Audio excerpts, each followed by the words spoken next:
Land is a natural habitat for humankind. It is one of the useful resources provided by nature. It is resourceful in various ways. Forests offer trees, medicines. They are also a shelter for animals.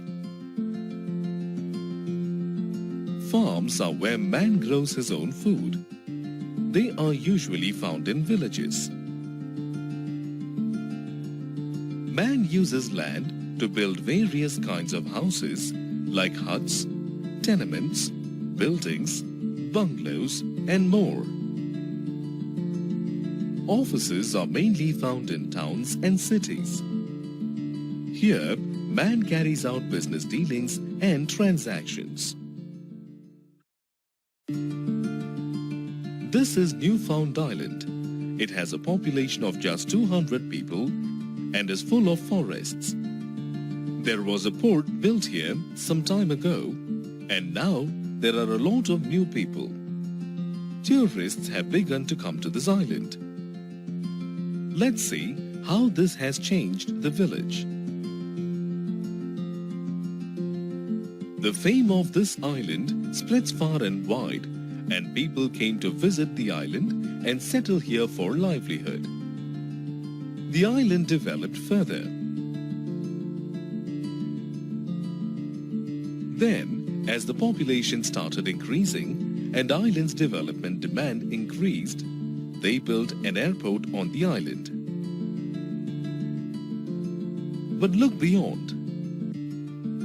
The island has become a beautiful city, but it has lost its forests. Afforestation is the process of growing forest in an area that has little or no forests. Land reclamation is the act of restoring the quality of a selected area of land that was ruined by human or natural causes. Which of these is not a factor determining land use? Spiritual beliefs are not a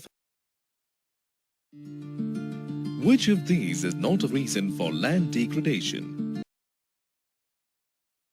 Afforestation. Land is a useful resource where we grow forests and farms or build houses and offices. Land use is affected by its geographical features, level of population, and extent of urbanization.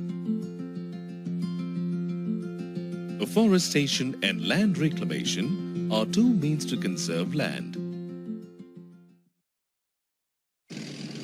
We often have to dig into the ground when we construct houses or build wells. At a depth of about 20 feet, several layers of soil can be seen. These layers are distinct from each other based on their color, compactness, and the size of their particles. This cross-section of the Earth's surface is called the soil profile. The base of the soil profile, or the bottommost layer, is made of solid rock. This is called the bedrock, which consists of unweathered rocks. The layer on top of it is the parent material. It consists of larger pieces of weathered rocks. The next layer above is the subsoil, which is made up of finer rocks, silt, and clay. The layer above that is the topsoil. It consists of clay, silt, sand, and humus. The humus in the topsoil is made of decomposed organic matter from dead animals and plants. It makes the topsoil layer very fertile. This layer is visible to us. It supports life on Earth. It is also home to numerous plants and animals. But have you wondered how soil is formed? What is it made of? Soil formation is a very slow process and takes thousands of years. Soil is formed by a process of weathering or breaking down of rocks. A number of factors cause rocks to break down. One factor that affects soil formation is the type of parent rock, which determines the color, texture, and chemical properties of the soil. For instance, soil formed by the weathering of finely textured rocks such as basalt tends to be finely textured. On the other hand, granite, which is a coarsely textured rock, yields coarse soil. The relief or topography of a place also affects soil formation. For instance, gentle slopes usually have a greater capacity of water retention because the flow of water is slower on such relief, as a result of which soil erosion is lesser. This makes the accumulation of soil greater. On the other hand, on steep slopes, due to excessive water drainage, soil tends to erode faster. So, the accumulation of soil is more at the base rather than on the steep slopes.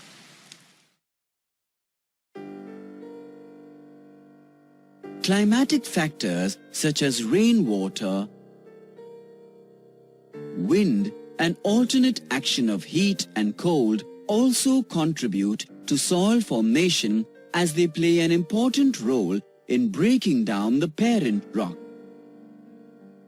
Chemical breakdown of minerals and living organisms, along with all the other factors, also act on the rock and cause it to break down and form soil over a long period of time.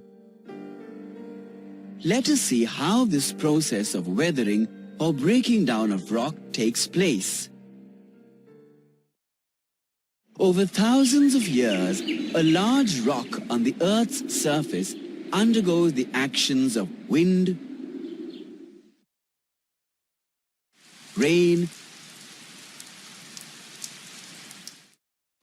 and alternate heating and cooling repeatedly.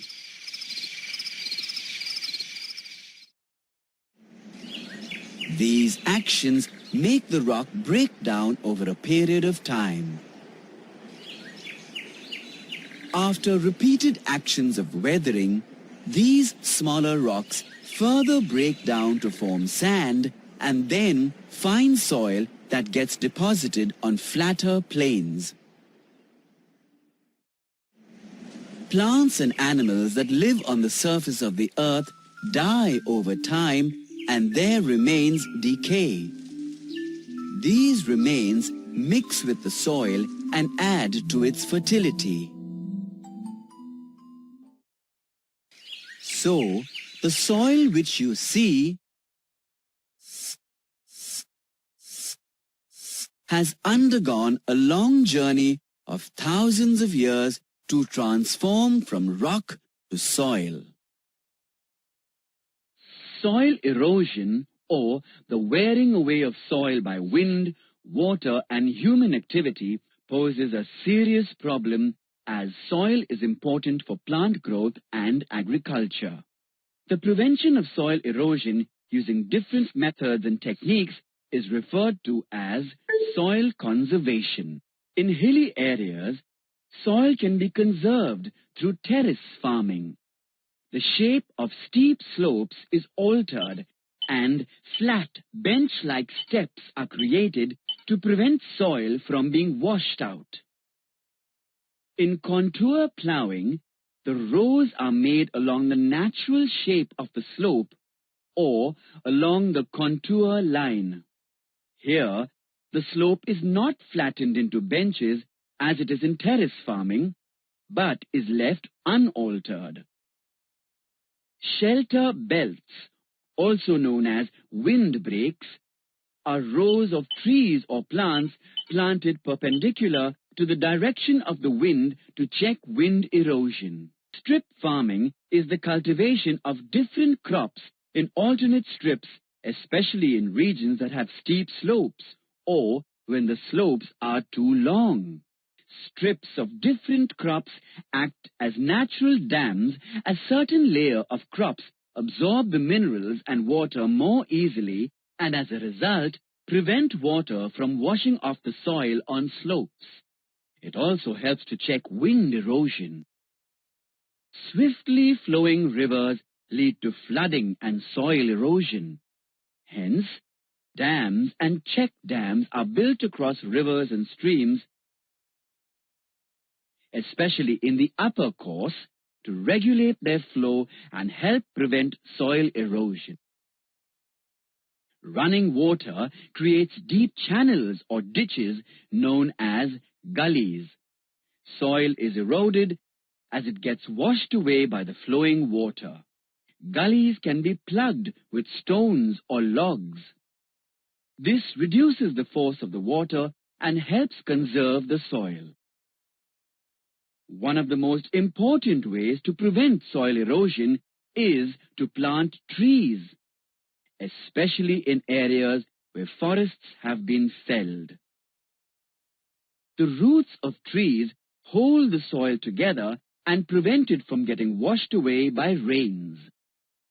Soil erosion means the washing away or removal of the top layers of soil by various agents. Some of the dominant agents include running water, wind, and human activities. Water, whether in the form of rain or flowing water, is a major source of soil erosion. When heavy rain occurs in regions characterized with slopes, it drags away the top layers of the soil over large areas. This is known as sheet erosion.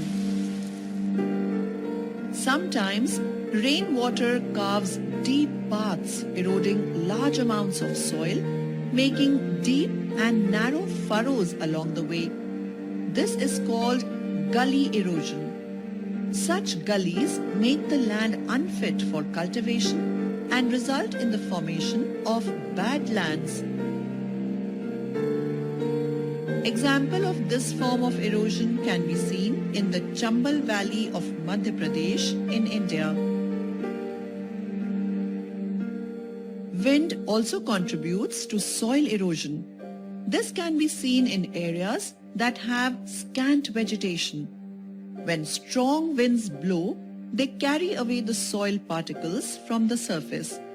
This is known as wind erosion.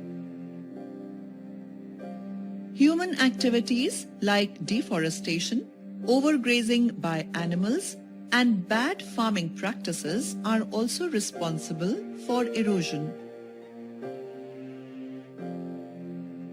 Indiscriminate destruction of trees and forests in an area and converting it into a habitat for human beings is called as deforestation.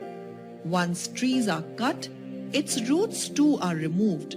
This leads to loosening up of the soil and allowing it to be easily eroded. Livestock plays a crucial role in the rural life of our country. However, the population of livestock is higher than the availability of grazing lands. This leads to the same grazing land being used again and again, leading to the loss of vegetation in that area. Lack of vegetation results in soil erosion by wind and water. India is an agricultural country where most of the farmers have little or no knowledge on the current methods of farming. Some of the farming practices in use in India result in the top layer of the soil being depleted and soil losing its fertility. In addition to the above, floods that are caused both by nature and human action also works as an agent of erosion. Floods can be highly destructive. They not only erode the top layer of the soil, but also uproot trees, taking along the deep soil along with the trees. Thus we see that soil erosion has various detrimental effects. The running water and the blowing wind, coupled with human activities, carry away the essential nutrients and top layer of the soil. Apart from making the soil unfit for cultivation, soil erosion also leads to loss of fertility of soil and loss of productivity, sometimes leaving the soil barren. Thus, in countries like India, where we are largely dependent on agriculture, we need to adopt measures for soil conservation.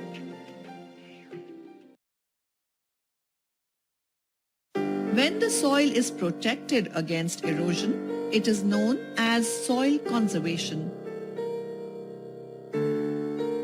Some of the ways to conserve soil are: plant more trees, shrubs and grass on hill slopes and uncultivated land.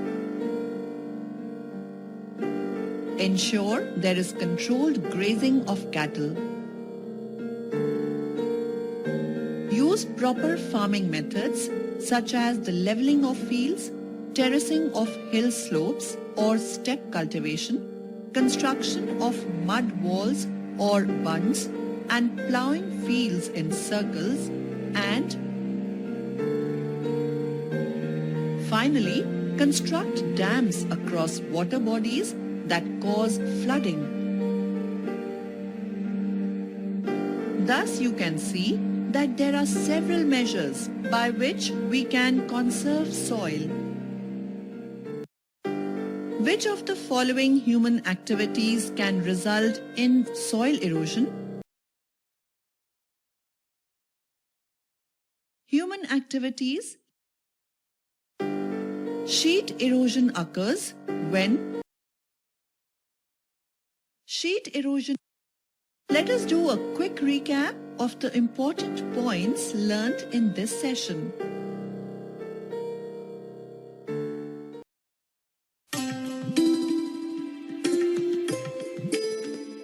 This piece of land used to be green and fertile like this a long time ago.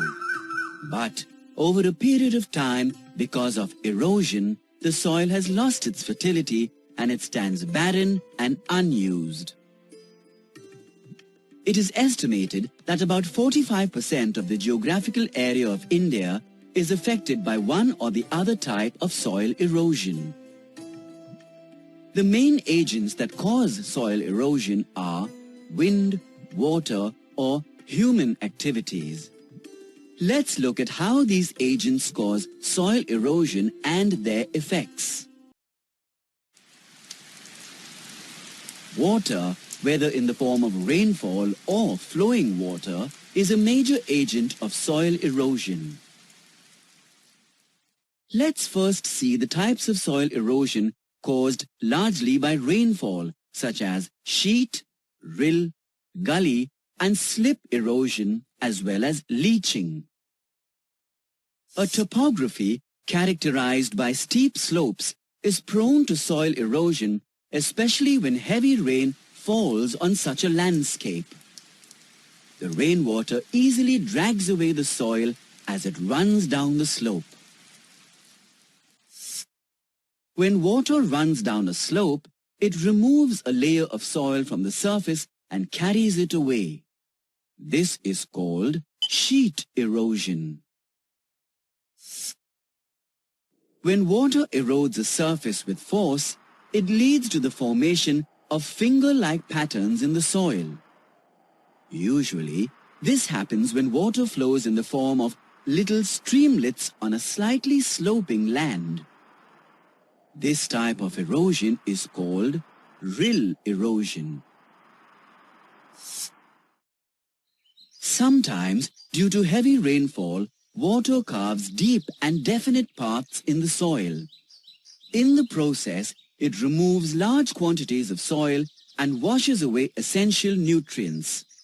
This is called gully erosion. In regions of steep slopes and high rainfall, the water percolates in the soil but gets trapped because of the impervious layer of rock lying below. Soon, this moisture-heavy soil becomes very heavy, and as a result, a landslide is caused. This is called slip erosion. Erosion may also occur when farmers leave the fields bare after harvesting. Rainfall on such a field may cause the nutrients in the soil to get washed off. This is called leaching and can be quite detrimental to the fertility of the soil. Now, let's look at the types of erosion caused by flowing water. Water flowing in rivers and streams tend to change their course.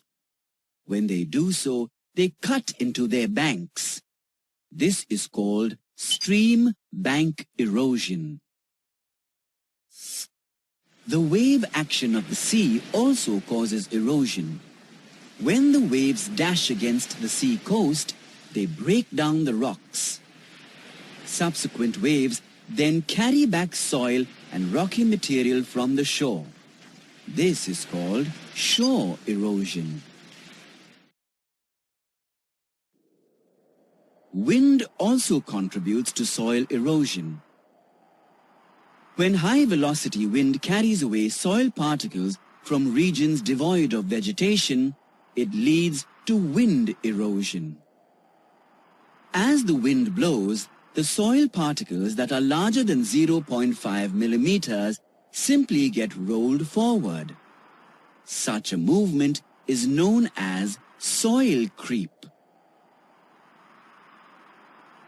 As the wind blows, the particles that are of the size of 0.1 to 0.5 millimeters move in a bouncing or hopping manner. This process is known as saltation. The finer particles that are less than 0.1 millimeter get suspended and are most visible especially during dust storms.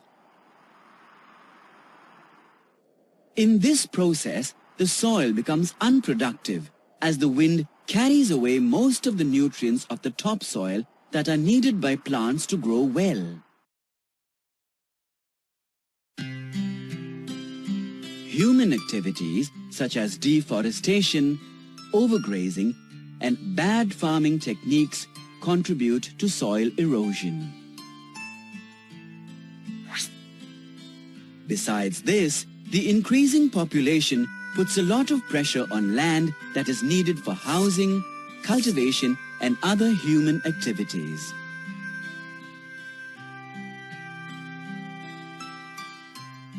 Deforestation, or the removal of trees and vegetation to clear up land for these human activities, causes soil erosion. This happens as the roots of the trees that once held the soil together are no longer present, and as a result, the soil gets eroded. Thus, human action coupled with water erosion can transform the landscape of a place completely. Cattle rearing for human needs requires large areas of land for the cattle to graze. The removal of grass by overgrazing makes it easier for wind and running water to cause severe damage to the soil. Often, farmers adopt improper and outdated agricultural practices. This leads to severe damage of the soil.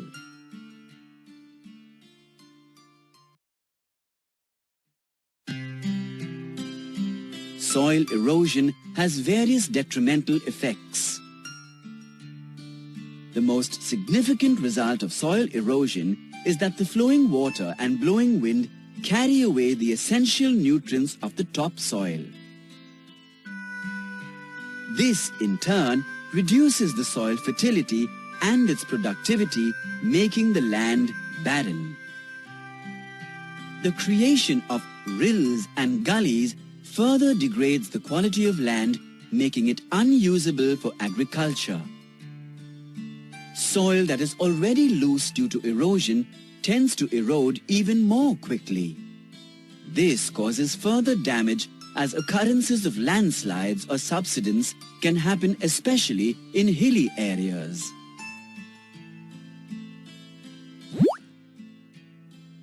Thus, countries like India that are largely dependent on agriculture need to put measures in place for soil conservation.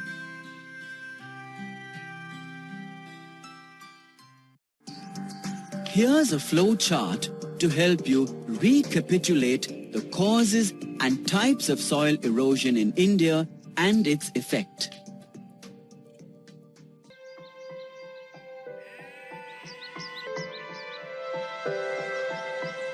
These are some fields just outside a small village in Rajasthan. These fields are barren with almost no vegetation. The few crops that were grown here seem to have dried up too.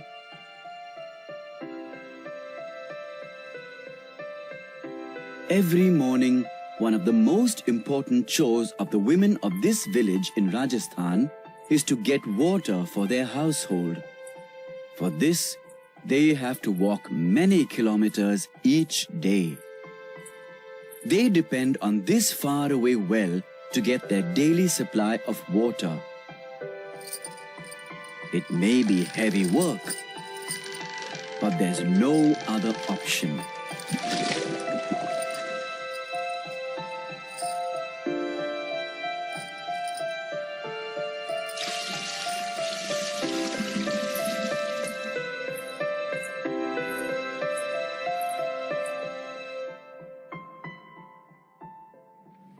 In the summer, when even the well goes dry, the villagers have to arrange for a water tanker to deliver water. Long queues and limited water supply is a daily affair in these villagers' lives. Think about this and discuss.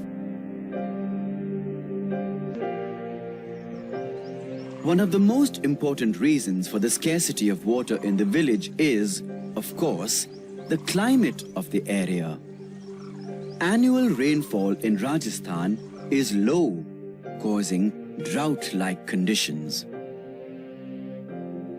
However, another important reason is overuse of the resource. This is the result of increase in population and the resulting increase in the need for food, crops, and water itself. Misuse of the resource by dumping of industrial waste and other garbage leads to water pollution and makes the only river of the village unusable for water supply. No wonder the children have to carry pitchers of water home from a faraway well instead of getting water from the river. Let's come up with solutions for the water scarcity problem.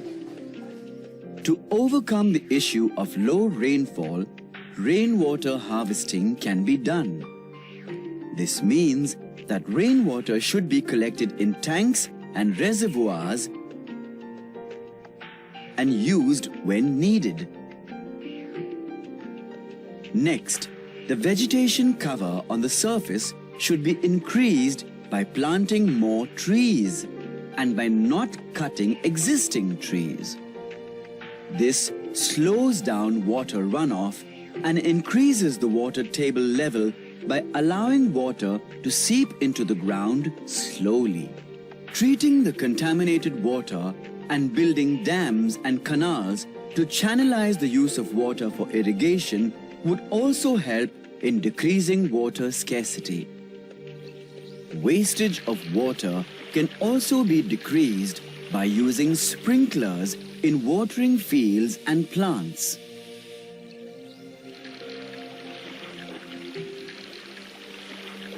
The village of Rajasthan can overcome the scarcity problem by implementing water conservation methods of this kind.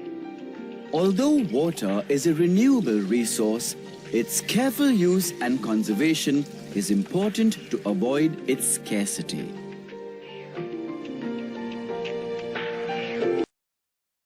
Water pollution. A major portion of our planet is covered by water. Unfortunately, much of it is polluted and unfit for human use, as well as harmful to aquatic organisms that live in it.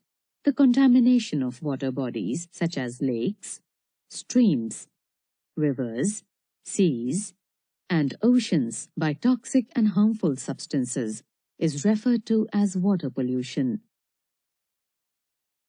Garbage, sewage, and industrial waste are the major pollutants of water. Domestic waste water containing human excreta is called sewage. Untreated sewage is sometimes dumped into rivers and lakes, creating a very toxic environment. Harmful microorganisms such as bacteria, fungi, and protozoa from the sewage enter the bodies of water through this waste. When such polluted water comes in contact with our drinking water, it contaminates it and causes cholera, typhoid, diarrhea, jaundice, and dysentery. Oil refineries and industries that manufacture textiles, paper, leather, paint, and chemicals sometimes release their chemical wastes as effluents into nearby bodies of water. This outflow includes toxic chemicals such as mercury, lead, arsenic, nickel, and cadmium. These will not only cause harm to aquatic organisms, but they can also enter the human body through the food chain and harm our nervous systems. Irresponsible agricultural practices may also lead to water pollution. Toxic fertilizers and pesticides applied to crops in the field will wash off into bodies of water through runoff. Fertilizers such as nitrates and phosphates will rapidly increase algae growth. Excess growth of algae, called algal bloom, will deprive fish and other aquatic organisms from the necessary oxygen, resulting in their death. Similarly, chemical pesticides from agricultural fields may run off into nearby water and contaminate the aquatic organisms. The pesticides can enter the human body through the food chain and cause harm. Oil spills and radioactive material also pollute water, sometimes damaging the environment and ecosystems for several decades. Water pollution can be controlled by a variety of measures. Sewage should be chemically treated before dumping into the water bodies. Reduce the usage of chemical fertilizers and pesticides, or look for alternative versions that are more environmentally friendly. Industrial effluents should be treated and converted into non-toxic forms. Garbage should always be disposed of properly. Summary: the contamination of lakes, streams, rivers, seas, and oceans by toxic and harmful substances is referred to as water pollution. Garbage, sewage, and industrial waste, fertilizers, pesticides, oil spills, and radioactive material are major pollutants of water. Rainwater harvesting. The collection of rainwater for future use is called rainwater harvesting. Normally, rainwater that falls to earth will seep into the ground, where it becomes groundwater. Increases in construction and road work have decreased the available ground that would allow rainwater to soak in and recharge the groundwater. In addition, the excess drawing of groundwater for domestic purposes will delete it to dangerously low levels. Rainwater harvesting is one of the methods used to conserve water.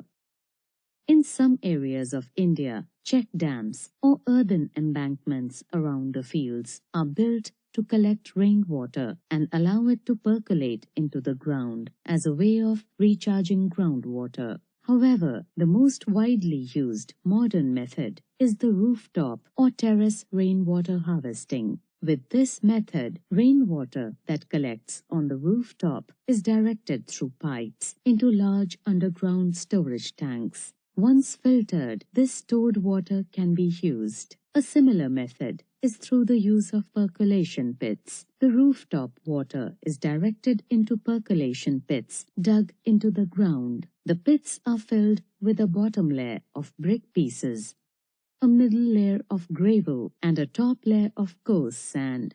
The layers of sand, gravel, and brick filter the rainwater before it moves through outlet pipes into the ground. Rainwater harvesting through percolation pits also recharges the groundwater.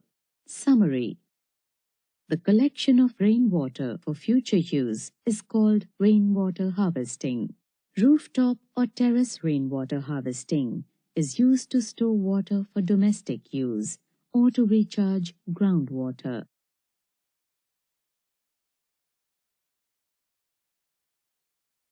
Ramu is a farmer. His fields get some rainfall, but it is not enough.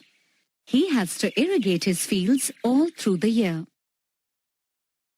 Over the years, Ramu has used different methods to irrigate his fields. An irrigation system generally has two elements: a way to lift water to the ground level from the water source and a water delivery system. Before electricity came to Ramu's village, he used a traditional method of irrigation, such as a moat. Ramu built a moat to carry water from his well to his fields. A moat is a small trench dug around the copse to carry water. Ramu used a dhekli, or a dipping lift, to draw water from the well. The pole of the dhekli has a weight at one end and a container at the other end. A tree trunk acts as a fulcrum and helps to raise the water a foot or two from its original level. When Ramu bought his neighbor's fields, he needed more water to irrigate both pieces of land. To get more water, Ramu installed a Rahat system. He used his bullock to operate the lever.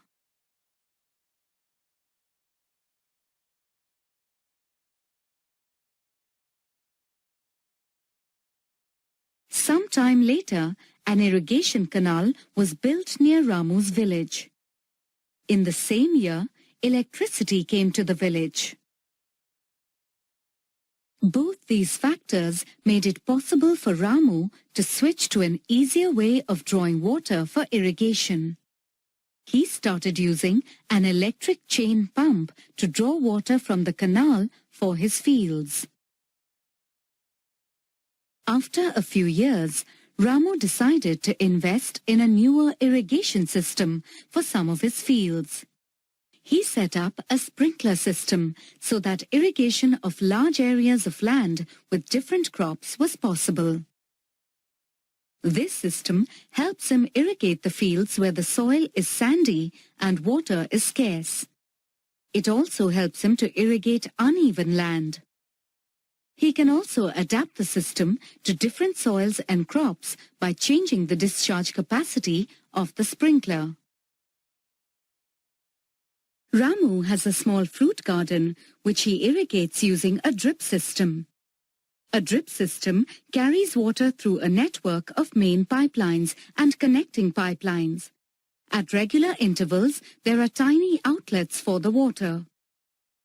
The drip system saves water as it supplies water right at the roots of the plants rather than the entire soil surface.